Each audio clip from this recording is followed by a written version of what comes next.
Hello everyone. Have you ever explained yourself with complete honesty, yet the another person still misunderstood you? Maybe they said, "You are overreacting. You are too emotional. You are thinking too much. Oh, whatever happened, happened for the good." And after hearing those words enough times, you began questioning yourself. Maybe I am the problem. But today, I want to invite you to consider another possibility. Maybe the problem isn't your communication. Maybe it's the difference between two human minds trying to interpret the same reality. Communication is often described as speaking, listening, reading, and writing.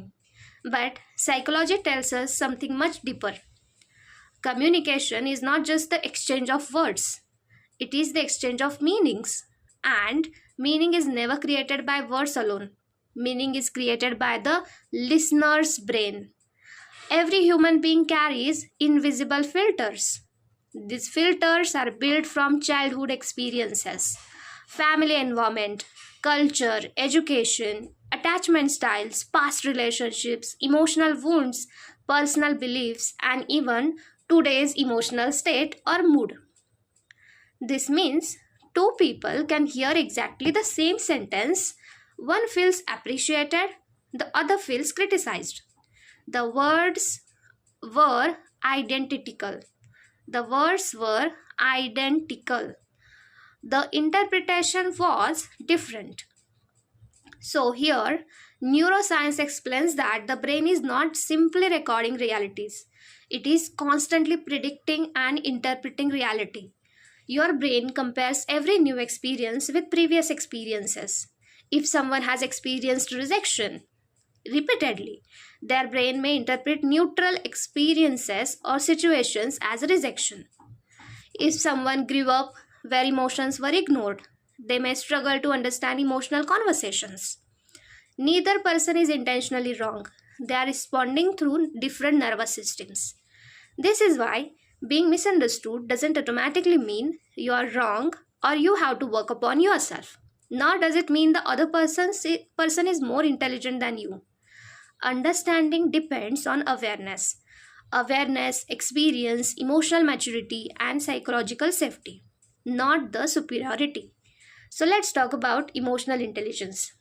Many people think emotional intelligence means controlling emotions, but it doesn't. Real emotions, real emotional intelligence is recognizing your emotions, understanding another person's emotions, managing your reactions, and responding with awareness instead of impulsiveness. The emotionally intelligent person doesn't immediately ask who is right. Instead, they ask what experience could make this person's reaction make sense.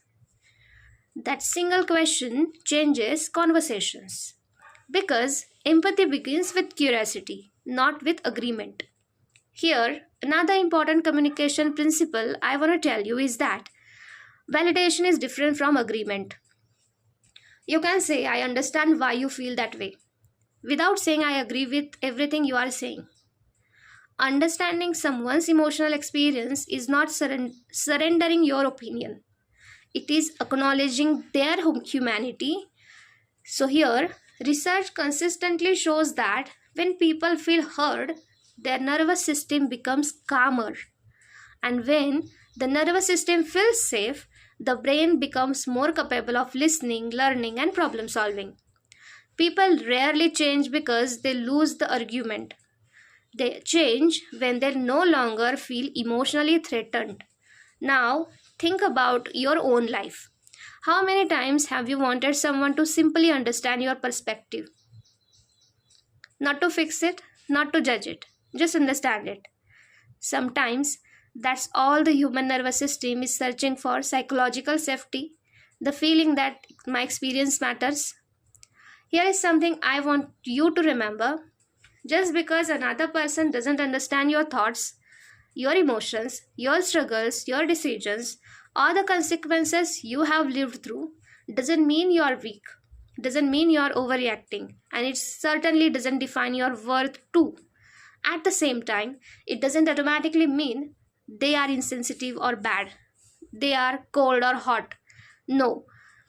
Sometimes people can only understand life from the limits of their own experiences. So, what should we do now? The first thing, communicate with clarity. Second, listen with curiosity. Third, separate disagreement from disrespect. And finally, stop measuring your value by how quickly someone understands you. Your worth isn't determined by another person's perception. It is expressed through your character, your self awareness, and your ability to keep growing. So, before we end, I would like to leave you with one thought. People don't always respond to your words, they respond to the meanings their own mind creates from those words. I'll repeat it again. People don't always respond to your words, they respond to the meaning their own mind creates from these words. The highest level of communication is not proving that you are right. It's creating enough understanding that both people can see each other's reality, even if they never fully agree. Thank you for spending these moments with me.